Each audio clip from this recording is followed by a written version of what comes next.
in the early days. Lockout same way out there, rain wet you, sun come and dry you back and you have to itch a bus and sometimes you boom a ride go back to St. Thomas because you don't have a vehicle. One night I come down to Anchor recording to voice for Exterminator. Studio time finish and go see decide them they're going to lock the studio. So me and a friend of mine, we had to sleep in the bus shed until morning. When I go back to St. Thomas, the amount of people who would come to me asking me for help. And I realized that I can't give everybody. Don't just take 25 and 30 million and go buy a vehicle. And then 5 years time, you can't throw gas in it, or 3 years time, the vehicle don't value $10 million. From university, you have to now go find a job. And then you work, you retire, then you die. I implore the man that will come across money. Start build to create wealth for generations to come. Stevie Face is not only an international reggae singer, but also a businessman and philanthropist. From creating job opportunities to giving back through his charity initiatives, Stevie Face remains a positive force in St. Thomas. And today we're really excited that he is taking us with him on his journey on the road to success. Stevie Face, good afternoon and welcome. And thank you for taking time out of your busy schedule to make this happen. Oh, the pleasure is mine, Kshema. It's a great honor. It's a privilege to be on. Awesome, awesome. No, you don't, everybody by now knows that, you know, you rep St. Thomas and you really go hard when you're representing for your parish. But take us to the early days, your childhood. How would you describe your upbringing growing up in St. Thomas, Jamaica? Well, as you know, St. Thomas is a rural parish, right? Although it's close to Kingston, it's considered country, don't it? So we're a country boy. We're born and grew a country, you know what I mean? We started out at Yallas Primary School. And before that, I mean, I grew up in the Seventh-day Adventist church out there in Yallas. So the family is really a Christian family. The foundation is really, I mean, as far as I can remember, I was in the church. If it's not prayer practice during the week, is Saturdays, we are there for the entire day. So the foundation is somewhat spiritual. Mm-hmm. All right. I definitely get that. Would you say you're from a large family, and how would you describe your parents? Well, I grew up with my great-grandmother. My mommy went away at an early age. She went to England, and my father went to Canada at a very tender age. So the most of the upbringing is primarily from the grandparents and grandaunt and cousins. You know what I mean? So from that side of the family, yeah, it's purely large because I had a lot of cousins and grandaunts and aunties and stuff like that. But no, wouldn't say mother and father. It's the grandmother who really mothered me and fathered me. You know what I mean? Mm-hmm. And we know how grandmas are, and that story, of course, is a story that a lot of Jamaicans can relate to. But for you personally, did you miss your mom and dad? Did you yearn for them? What was that relationship like? And do you have a relationship? What's the relationship like now today? Of course, growing up, I would question a lot of things. Why I didn't have the opportunity to grow with a mother and a father. But after you become a man, you understand the circumstances. So you learn to forgive and to bond. So I have an excellent relationship with my mother and my father right now. And I'm grateful that I got the opportunity to actually know them and to be in their lives and they are in mine. So I am good. I'm very comfortable mentally now where that is concerned. But growing up, it was challenging. Because, you know, for example, you know, grandma kind of old. So for example, when grandma should go to a parent-teacher meeting up by Morant High School, you know, your classmates would kill you. So you're not supposed to feel history. Because if your mother old, so you're supposed to know everything in our history. You know what I mean? So we used to get the beating for it, but we learn to appreciate the lessons of grandma teach you and the sacrifices she make to ensure so we grow up the right way.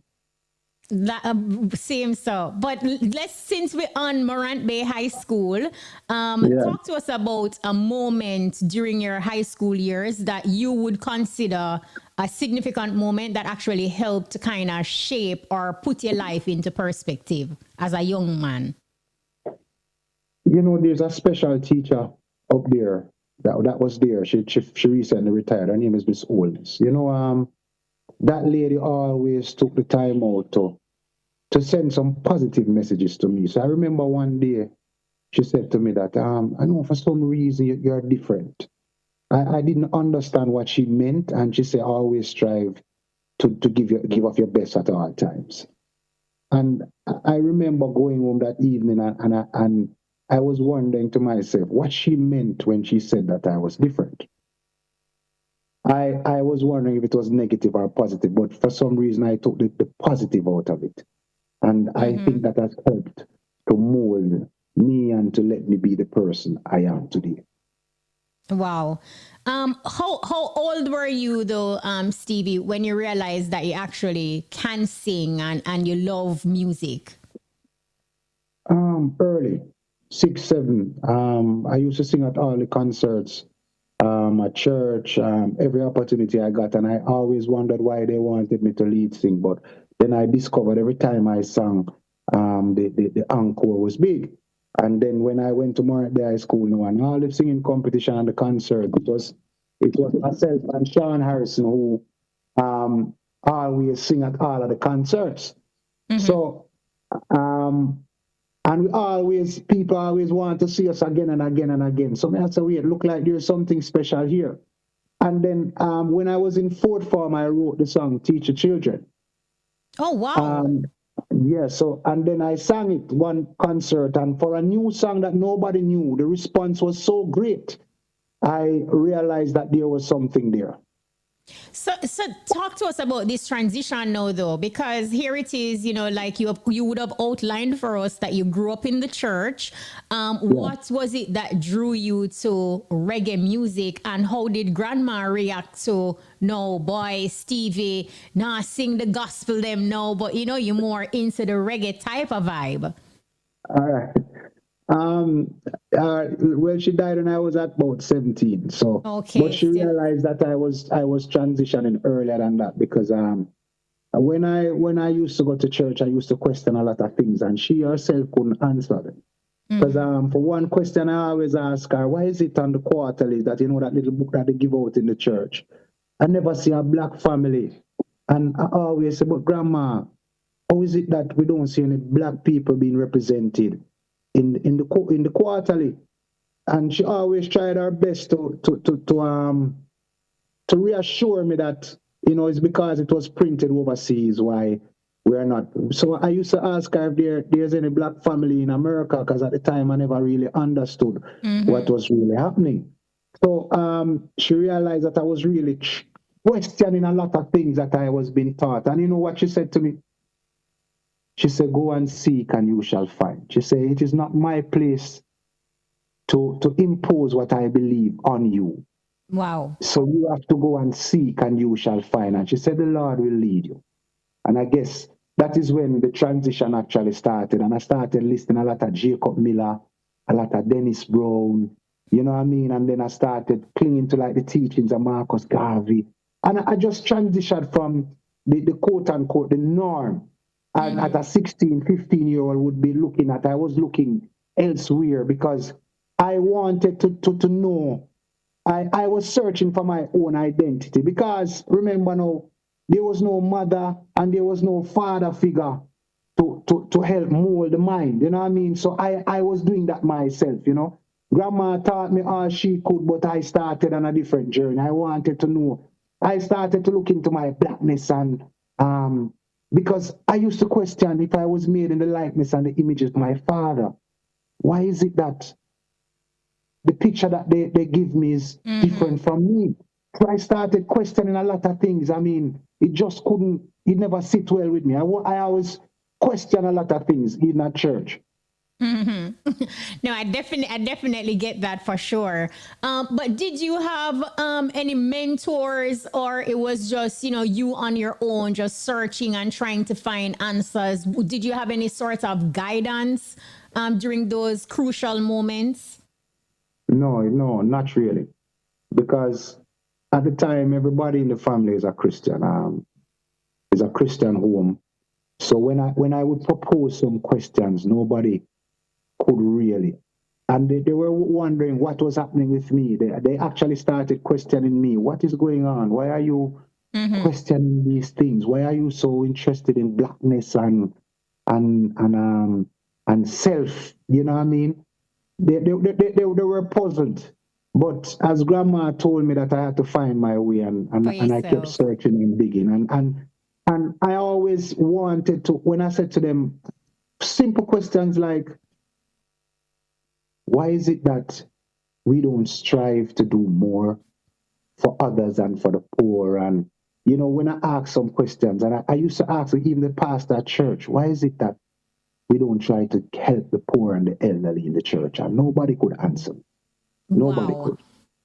Wow. So Stevie Face, well conscious from a young man, teenager, and that starts, I think, from early out. So in your pursuit to ultimately find yourself and you know, go look towards the music, give us your story as it relates to trying to get a foot into the entertainment industry. What was that like for you? You know, it wasn't very difficult. While I was going to Morant High School, I used to leave Morant Bay, and then I'll take a bus to Arrows Recording on Windwater Road, where they normally dub plate for sound system. And that is where I started interacting with the greats, the Greg Isaacs, the Dennis Brown, all the artists that would come through at the time. Bounty, young Bounty Killer, young Terror Fabulous, young, all of us were young there. Monster Shock Crew, Ghosts, Bushman from St. Thomas, Judas, all the young artists. That is where most of them got started. So I was among, even though I was in my school clothes, I remember being in my school clothes and I saw Spragga Benz. With that, Spragga just got his first big song. And I was just there looking, you know what I mean, in awe, you know. But it wasn't difficult. So after leaving Morant High School, I came back to Arrows, and then I started interacting with Mikey Bennett at Grafton. And that's where I recorded Teacher Children, run by Grafton for a producer, Vasco Carney. And then after that introduction, you know, Mikey Bennett is a stalwart in the business. And Mikey also helped me with teach me how to write and always tell me that the punchline, the hook is very important. So I was learning from the best. And around Mikey Bennett, there was Dean Fraser, there was all the big producers and musicians that you could think of. So after Teacher Children, I started getting exposure. Then I was going between Mikey Bennett and Arrows. Arrows came with a Fire Coal rhythm. And then I come with I'm in Love, and that was the first #1 song for me. Wow. Was it an easy transition for you from Teach the Children to a smoother sound for your females? And what actually prompted this musical direction? It came naturally. It wasn't really a transition. It was more like how I felt at the time, because at the time I was really in love. That's how I wrote that song. So it was an expression of the moment. No, we're not going to go so quickly from Arrows, because, you know, like in 2001, you know, you linked up with Arrows Recording. And I think that this is a very defining period on your journey. Talk a little bit about how the connection, because sometimes we hear the stories, you know, having to stand out the gate. You did also say that it wasn't as hard for you because of your talent, I presume. But talk about that connection and some of what that experience did for you in the early years. Well, you have to pay your dues, right? So the access to Arrows wasn't easy. You know, you're in your school clothes and thing. The security wouldn't just let you in like that. But of course, again, Miss Rose and Miss Linton, they're family. They're like family. Rest in peace, Miss Linton, like family to me. Mr. Linton took me up under his arm and thought that I had something to offer the business. And even with conversations that I would have with him outside of the music, he always found it to be very interesting. So sometimes he would just call me in the office and we just converse, you know what I mean? I'm saying, you're a young boy, your thought process was different. So the transition was any opportunity that would have come to Arrows would have gone my way, because of course Miss Rose at the time, Mr. Linton would have looked out for me. But in the early days, lockout same way out there, rain wet you, sun come and dry your back, and you have to itch a bus, and sometimes you boom a ride go back to St. Thomas because you don't have a vehicle.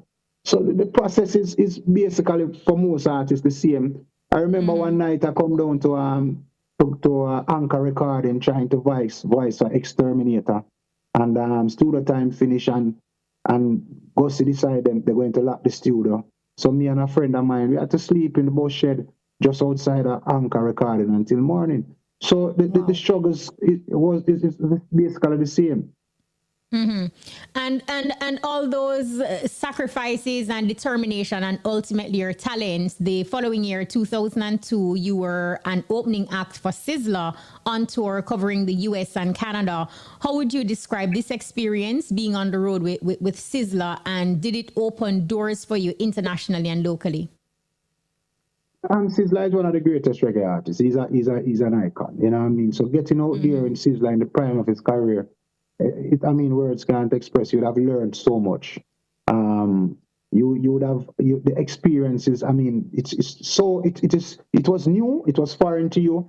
Then you're coming to America for the first time, landing in Fort Lauderdale. I mean, how do you describe that now? Because the world is now in front of you. You know what I mean? So that experience was an eye opener, and Sizzla was more experienced than I am, so I sat there and I learned diligently. I never took my eyes off him, how he conducted himself and his level of professionalism.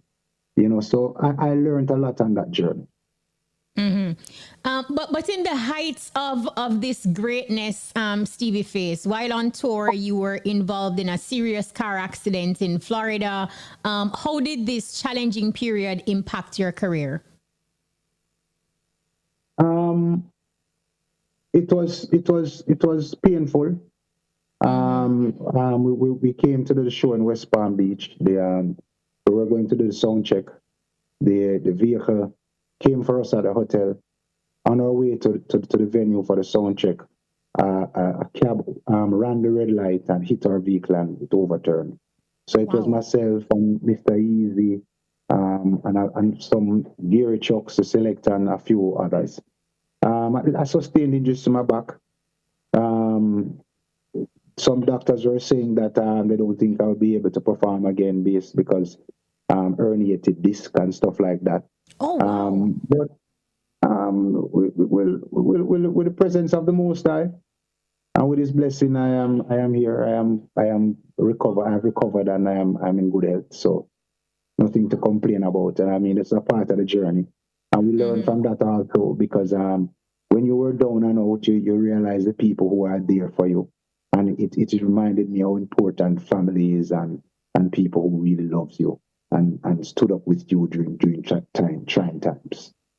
And, you know, like a lot of persons on our journey or respective journey, you know, we experience dark moments and, you know, down moments, and ultimately the fittest of the fittest, you know, will survive. Did you ever during that period, like, doubted yourself in terms of making a full comeback and doing this music that you love? Was there ever a moment when things just seemed absolutely dim? I've never had that. I always try to look at the positive in all I do, and everything for me is a learning experience. And you know, there's a quiet, a humble little Rasta man in St. Thomas. His name is Ital. I have learned so much from Ital because at the time I was Ital is like a father to me up to this very day. In his own way, he would have tried to impart any little chance he get. He would have tried to impart his knowledge. You know what I mean? And he has taught me humility in every sense of the word. So along the way, I have met people came in my life to help mold and to motivate and to encourage and to, you know, Ital is a reminder that we can do all things as long as we believe. You know, so I'm on thinking, so is he. So I have these positive people around me. So at no point in time I ever felt like there was no hope or it can't be done. I was just patiently waiting on the Almighty and His time, because I know, if I know and I believe that you are here for a reason, there's no power on earth that can stop you. Awesomeness. No, it is no wonder that, some 3 or so years later, 2006, you hit the music scene again. Describe for us what this was like, and did it feel to you like you were starting over? Was it a struggle picking up where you left off? All right. When I broke and I came back, the first song I sing, "If You Beep, Want," beep, beep, beep. I mean, that's the first song I came back with and it hit. So again, it showed me that I am here for a reason. I have a purpose on earth, and I'm just here to fulfill that purpose. Because there's no way you can break for 5, 6 years, and as you come back and open your mouth, you find a next number one song. That is not normal. So we just give thanks to the Almighty and just know that, look, and then that is a collaboration at the time with Computer Paul, one of the greatest musicians in Jamaica. So when I came to Paul and said, look, I want to sing one of this song is my grandmother's favorite. I want to sing this song. I remember the Sunday Paul went into the studio with myself and bam, and it was a one take, one down. And Paul said, Steve, this song is going to hit. And so said, so done. So while we were there and the song took off and we started going on the road now, going to England and so forth, we wanted another song because you can't tour on one song. Paul had made the rhythm for George Nooks, and George Nooks came and demoed In the Living Years, but did not record it. So Paul said to me, say, look, you are going to sing In the Living Years. And when I sang it, took off again. Look, those are if those are not signs and to show you that your journey, your path is divinely orchestrated, I don't know what is. But let's talk about this big song though. Tell it like it is, a monumental success. Was this the game changer in your career on your road to success? It played a significant role because I still believe the best is yet to come. I don't think the game has changed as yet. I don't think I find that monster song as yet. It's a part. It has played an integral role in the development and on the path to greatness. So I am eternally grateful to Computer Paul and to the team who believed in the process and stayed with me. And you know what I mean? Words can't express. And I mean, it because I've tell it like it is, a lot of people in the world got introduced to my style of music and to Steve. No, absolutely. And I was saying to the listeners earlier, like before the conversation started, like I literally took a deep dive into your creative process, like your work. And I realized that, with basically all your music, you have a knack for evoking this vibe in people where you want to sing along because it's just so catchy and easy to sing along. I know you spoke about Mikey Bennett and him teaching you how to write songs, but what can you share, especially with the younger generation, as it relates to the key factors of songwriting and how you do that? Like, I think you have to stay tuned to your emotions, I was born in February, so I born February 12th. So you can understand why I always sing so much love songs, so many love songs, why I write so many love songs. Yeah. I guess it's that time at that time of the year where them say love is in the year, But I always say try and tap into your emotions. If you feel joyful, write a joyful song. If you're having challenges, try write a song to motivate you. Because sometimes when you're in tune to your emotions, it will bring the best out,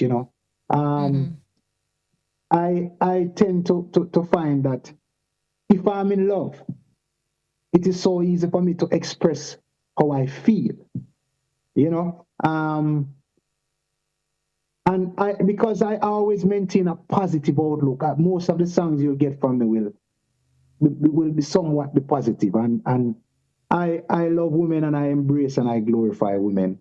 So I tend to sing a lot about them, and I always try to to sing to remind people of the important role a woman plays in life itself and in reproduction and in creation, you know. So I always try to glorify them in every chance and in every way possible. Absolutely, absolutely. Now, here it is again in the heights of the Tell It Like It Is album. You know, it's a big song. You know, you got several songs from the album that were really great. And at this point, you took another break from the music at a pivotal point in your career. Why?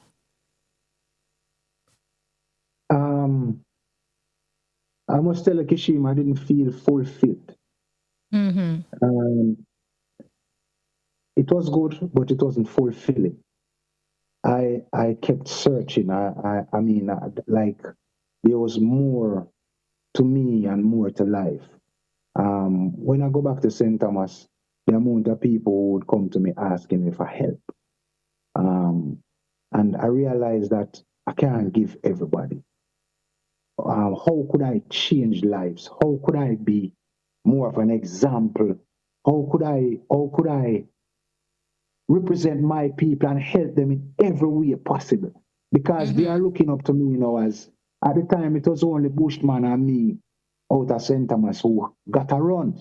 You know, that was before, like, you know what I mean? And then Taros came along. Popcorn and support. Of course.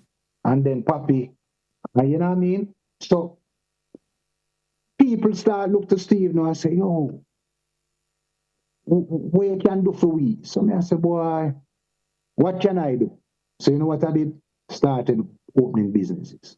So I opened an advanced alignment. Then I started importing tires from China. So at the time I was employing about 10 or 12 people. Then I realized that the spin-off when I employed 12 people is 12 families. And suppose a family says 5. Just do the maths, realize, whoa, a whole heap of life. We start impact. Then opportunity come and we get the gas station down by Albion and we have advanced service station. So it moved from advanced alignment, then we go advanced service station. And we take on another 50 odd people. And I say, what? Then the opportunity come again and we see a gas station in St. Mary selling up at Highgate. Went up to Highgate, we bought the gas station and we take on another 20 people. And then the journey just kept on growing and growing and growing. You know what I mean? And I realized how impactful it started. It felt good, you know what I mean? Like purposeful, because I was truly now changing lives and helping as much as I possibly can. Wow, that is amazing. And, you know, for you to be in the spotlight, like living the star life, like touring and traveling and feeling that greatness, but still within yourself felt like something was not right, like you wanted to do more, like that in itself is absolutely commendable. So big up again to your grandma who set some serious foundation there. So yeah, and she always tell me, I must try to own the plantation and don't work on it. And she was a teacher all her life. She was one of the first graduates of Michael Teachers College. She was an educator her entire life. Most of my family were educators. My aunt and grandaunt, vice principal for Yalas Primary School. My brother teach at several schools. Now he's the Postmaster General of Jamaica. So the foundation was really from an educational perspective. Most of the family were well educated. My cousin, who we grew up in the same house, was one of the time very big at customs. So, you know what I mean? And then he moved on to the U.S. Embassy, now he's retired. So the foundation, I would say I'm the least educated one in my family because they believe strongly in education. So, but grandma always say I must find my path. So, but I was the one who chose to take a different route, you know what I mean? After leaving Marby High School with 5 6s, I didn't feel like that I wanted to do anything else as relates to education. I had my own path, you know. I wanted to pursue this music so bad. I just felt like there was more, and how I can really touch lives is in the way in which I wanted to do it was through the music. And when I started tasting the joy and the niceness of the music, I There is couldn't no choose turning nothing else. back. No, nothing else, Okay. nothing else. So before we get into your entrepreneurial endeavors and talk about Stevie Face, the businessman, you did talk about the conflict within you, you know, having a really big song, touring and everything, but still felt incomplete because you wanted to do more in terms of service and giving back in a meaningful way.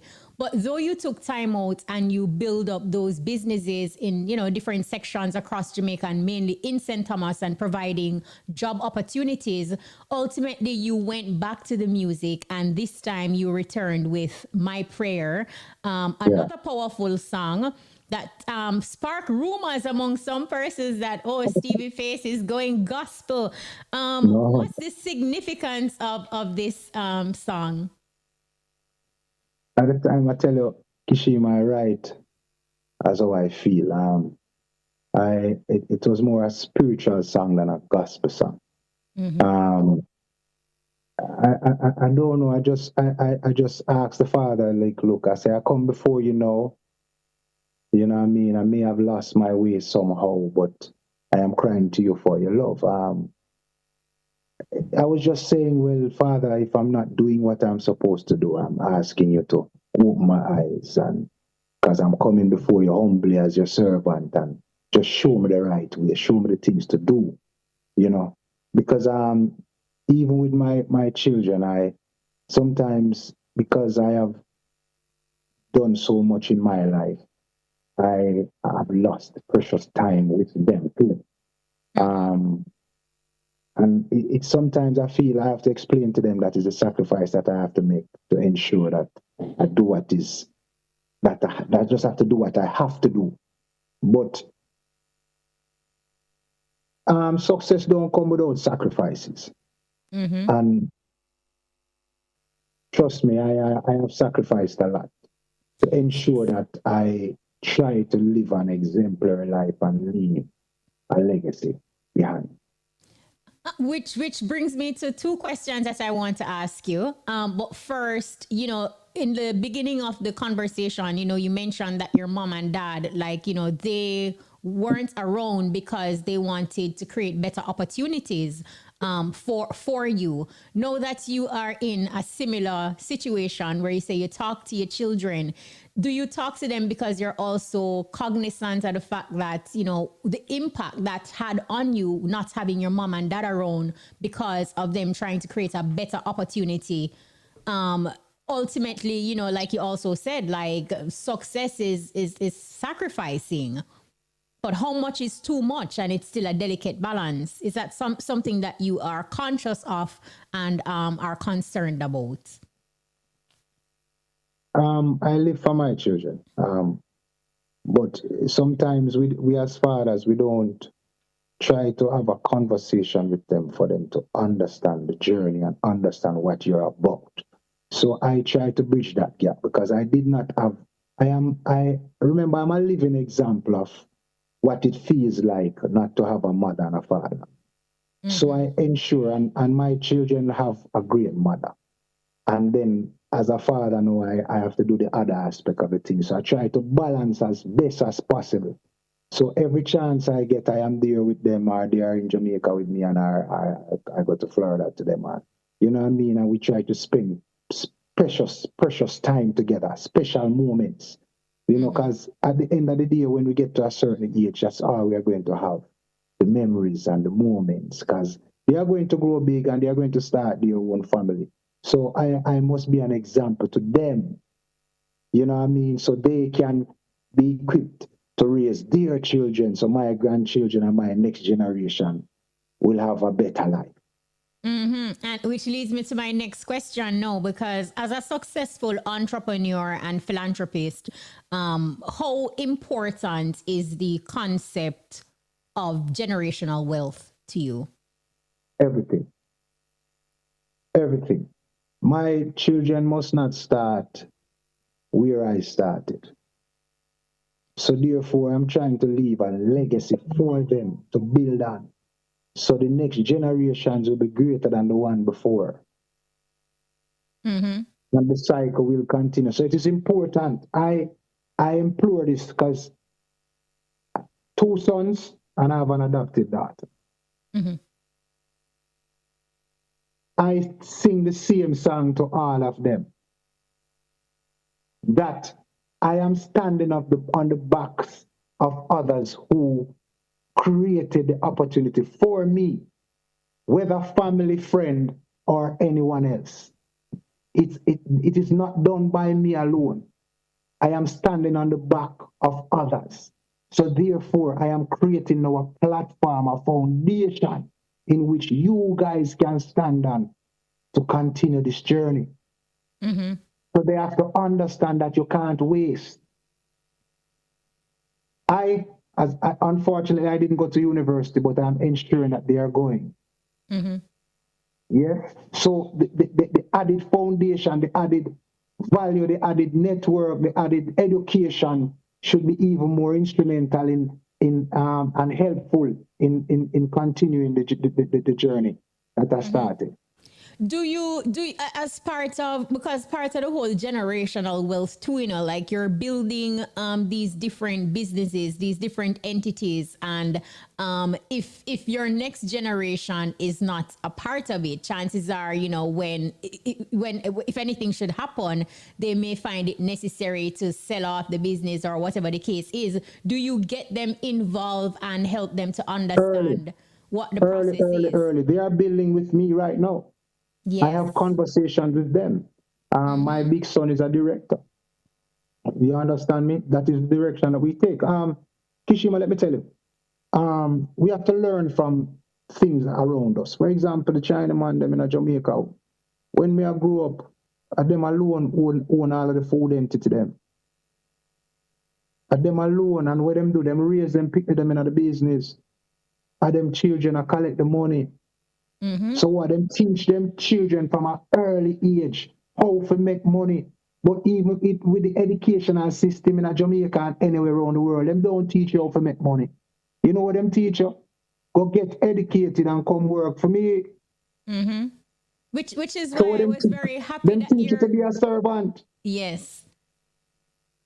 I was very happy that you shared that your grandmother told you, you know, like you can own the plantation. You know, in other words, like, you know, you don't have to be a worker bee. And I think even in how the school system is set up, like a factory, you know, it is kind of in our brains and in our minds. So I'm happy that you took the conversation there, because a lot of people will talk about generational wealth and them creating better opportunities for their children, not integrating their children into what they are building, so they can understand that this is the legacy that you're putting out there, so they too can be a part of it. And their children's children. Growing up, Kshema, this is what I see. Mm-hmm. And that's why I tell you, when I was in third form, I was questioning a lot of things. Look, the brightest among us would go to the high school, and the one them where them say not so bright, them go secondary, or them go the what them call trade school then, right? Mm-hmm.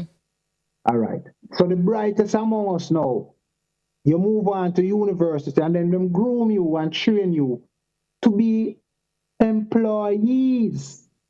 Mm-hmm. So you are now from university, you have to now go find a job for go work. So the cycle continues. So there's no look, and then you work, you retire, then you die. Look here, I never subscribed to that. Mm-hmm. That textbook was not written for me.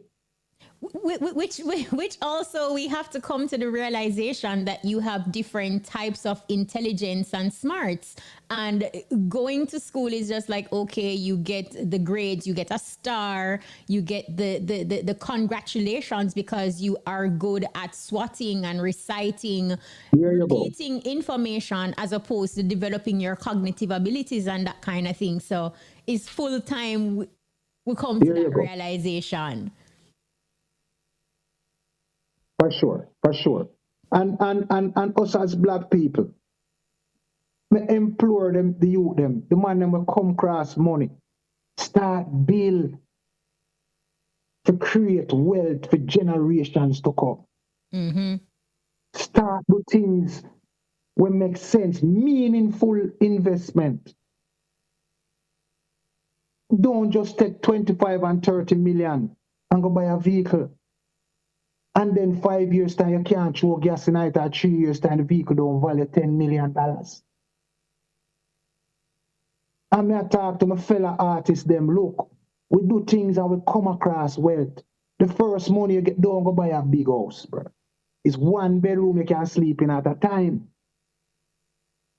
Find investment that can sustain you for the rest of your life.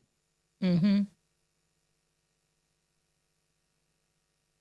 No, absolutely. Look, I think you've said it. That was my follow-up question. If you had anything to say to your fellow entertainers, because ever so often we hear the horror stories, and through social media, you know, it has shrunk the world in a big way, where you can see, for example, a Rihanna diversifying her portfolio, a STEVIE FACE, you know, like just people going into different areas, like not just depending solely on music, because, you know, you never can tell, like how much longer will you be able to tour and perform and do that kind of thing. So that's some really great advice right there, Stevie.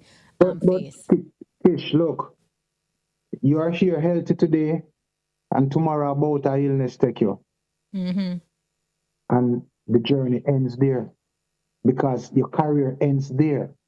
What is there beyond the music? What you know, Bob Marley said, I was watching a thing with Bob, because every time I mean, people always say when Bob reason, them not understand, but because you know, listen. A man asked Bob if him rich, and Bob said, what is riches? Mm-hmm. Money make you rich. I mean, money can make you rich. Mm-hmm. Yeah, I've seen it. In family for the people, and riches are the people, riches are the people. But guess what? Bob Marley was saying that empower the people around you, create. So therefore, there is something when you, if I create a movement, Kshema, that where you see I have everybody working and can sustain themselves, you know how powerful I become. Mm-hmm. A good friend of mine, Miss Russell, always say, in the land of the blind, the one-eyed man is king. And I always look, and one day I ask her, define. And she explained to me, if you're the only one who has foresight in the surroundings that you have, you are the king, because you're the only one who literally can see. No, I don't want to be the only one who can see in my surrounding. I want to empower as much people as I possibly can to ensure that I am not the man who everybody have to come to for a bread. No, but you can make your own bread, find your own bread. Mm-hmm. Look, if every artist decides, I mean, the amount of money we're making on music, we can do a lot of things if we really decide we're going to do it. Open up, find a piece of land and build a supermarket, or find a piece of land and build a business. Bottle water, do something. You'll be surprised to see the amount of employment, wealth generated. The spin-off would be tremendous, because we have the ability, mm-hmm, and we have the resources.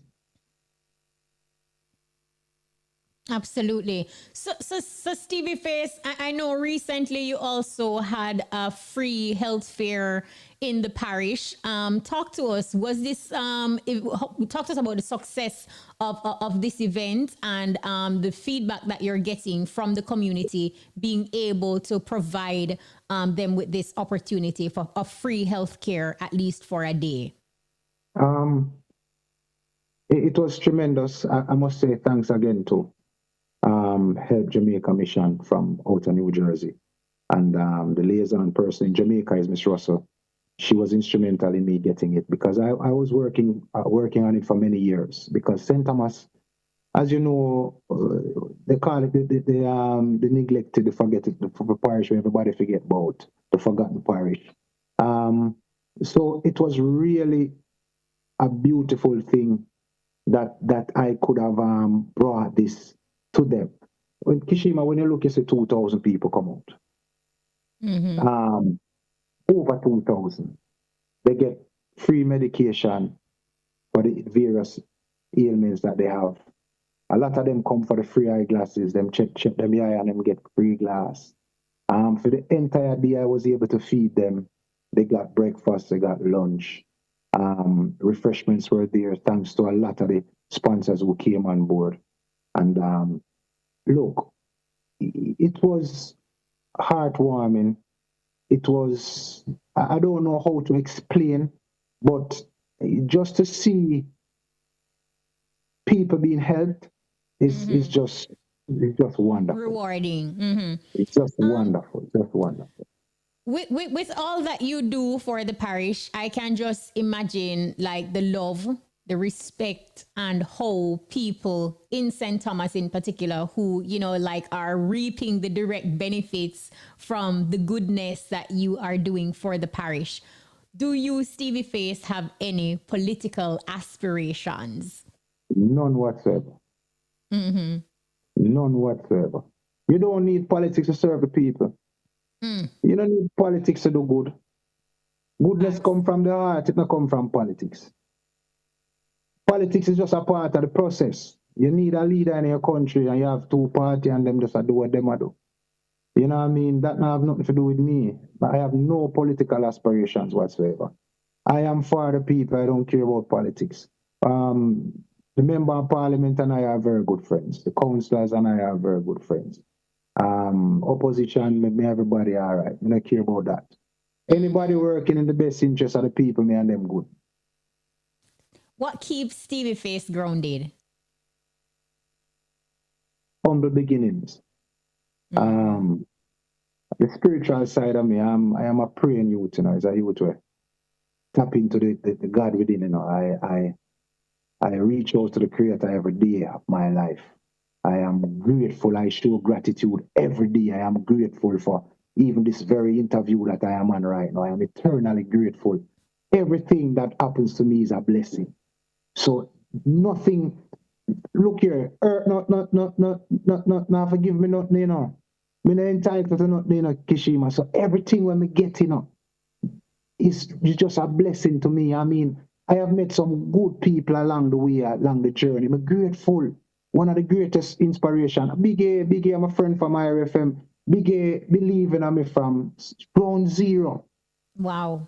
You know what I mean? When enough people never believe, say Steve could have bust. Big A believe. And when Big A call it, say a song of a bus, it bust it through. You know what I mean? You have a lot of people who really play them role in my life. So I have no reason to be hype. I have nothing to be boastful about. I am more thankful more than anything else. All right, let me tell you. Oh, I can't turn my back on St. Thomas. The first year, I'm going to perform and sing. Them come to me and say, look, that time teach the children hot. Tell it like it is, hot. Them say, look, we need some busing. It's about 4 coastal load from St. Thomas head to Sting. Some people not even like town, but them decide so them come support them singer. Oh, how can I not love my people? How can I not be of service to them? They have created who I am. Look, I get you 100%. I'm big on service, big on gratitude.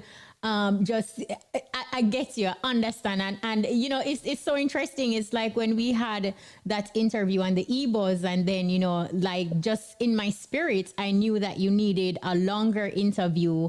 And I kind of hinted to you that I definitely want you for Road to Success because I wanted people to hear your story. And even your journey for me was still an eye-opener because I learned a lot about Stevie Face that I didn't know before. Like, it's almost like the man behind the music. But Yeah, we give thanks. We give thanks. yeah, man. Yeah, man. Let's talk a little bit more about the music now in terms of new projects. Here it is. You have Sweet You. Another track again. People just hear it and them just find themselves singing it because that's what is happening to me. You Yeah. know, it's very catchy. Talk to us about this song in particular and any new projects that we can look out for. Well, Sweet You, I did it for Tad's Records. I'm not a big up Tad's again. Um, out there in St. Thomas doing some business and thing, and Tad's called me. No, I just came back from England, right? I went on to England to do a show, and I came back. And like the following day, Tad's called me, hey Steve, I have a new project and I really want you to work on it. And he sent me the rhythm and I wrote the song. I sent the vocals to Florida, to Fiona, and I told her to put the background on it for me. Then I sent it to Tad's, and Tad said, wow, sounds really good. I love it. And this thing sound like it can do something. And then again, remember, Kshema, I didn't do any song for a good length of time. And come back again, one more Sweet You, it again. So it shows that when the music in your blood, man, nothing, no time, it is timeless. You know what I mean? So when people say, boy, the minute you break, you can't come back with no song, not no go so man. I come back with Sweet You again, Big A call it again and it gone. You know? You know? We are currently working on an album now. Mikey Bennett and I working on a project. We're going right back to the roots, to the foundation. So we're working on an album. And we are very excited. I mean, beautiful songs coming, man. Mikey writing some fabulous songs I am writing. You know what I mean? So it's just wonderful. It's going to be good reggae music. Good, clean, beautiful reggae music. I'm really excited about it. Do you have a title for the project yet or not yet? No, or how many tracks? no title at all. No title. Just working on 12 beautiful songs. Okay. All right. Yeah. Now, let's talk about Stevie Face, the family man, wife, children. I know initially you mentioned your 2 sons, your stepdaughter. You know, how would you describe Stevie Face, the family man? Because, you know, you have a whole heap of things doing. Stevie Face, the producer, the entrepreneur, the artist. We know tours and all these things. And you have employees that you have to oversee and businesses. Right. Life is a balance. Life is a balance. I mean, I live for my children. My children know that. All 3 of them in university, I have to ensure that they are educated. I don't know how to, I just, they know that their father is there for them at any given time. I play an integral role in their lives. Anytime there are any problems, they call on their daddy is always there, whether it is advice, financially or otherwise. I am there. And because they know that I live for them, they are very confident. As it speak right now, as we speak, my adopted daughter, she's coming from Dubai. She went to University of West Indies to do a presentation in Dubai. So she's on her way back now. My 2 sons in Florida, they are at university. So as I said to you, family is everything to me personally. So there's no question, it comes first in my life, and then everything else after. You know what I mean? Okay. Who takes care of Stevie Face though? Like, you know, because all of us at some point, you must have like a down moment. Like, you know, what's that like for you? Where do you get your recharge? Kshema, there's no down moment in my life. It doesn't matter the struggles that perceived struggles that is there. Means absolutely nothing, because guess what? That too shall pass. So there's no downtime. There are more times where I am more joyful than anything else. People will tell you when you're around me, I just get up and talk foolishness and we all laugh straight 24 hours a day. Even my sons, they say, Dad, you're crazy. Why? I am so happy. Like yesterday, I took my sons, we went to the zoo. Look, next year I'm 50. I was at the zoo feeding camels, and we're looking at lions and just my sons. Look, these are the moments that I treasure. I don't care. I say, yo, come, we're going to this one. Them come already, we're gone. You know what I mean? You see, I create my memories. I do simple things. Just like they said to me that, look, they're big men, 21, 18, they want to go to Disney World. I say, all right, I am going to go to Disney World with them. And I'm going to go on the rides and scream and bawl and, you know what I mean? But guess what? These are moments that they will never forget.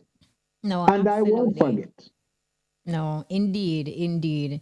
And you know, it's you being intentional. And finally, Stevie Face, what advice would you give to upcoming entertainers who are listening to this interview right now? They are on their road to success, and you know, it's not smooth. Show you all things are possible, Kshema, baby. Life itself won't be smooth, but it's how you interpret the obstacles that are in your way. How do you approach the challenges that come? But if you have a positive outlook on life and a positive outlook on everything, nothing seems challenging to you because the Almighty will create a way for you. You know what I mean? So you're going to have times where you feel like you're doubting yourself. But remember, the Almighty is there for you. So if He's there and you stay positive and believe in yourself and believe in your dream, there's no power on earth that can stop you. Look, I am coming from nothing. And I don't think that I am nowhere close to where I want to be.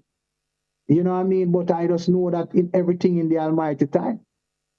You know what I mean? So I said to all of the artists, them, look, believe in yourself and believe in your dream and stay focused and stay positive. And if I eat your want, you fight for that, it is yours.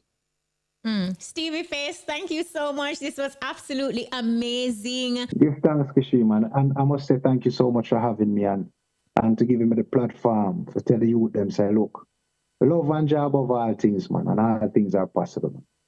All right. Thank you so much. Bless it. Bless it.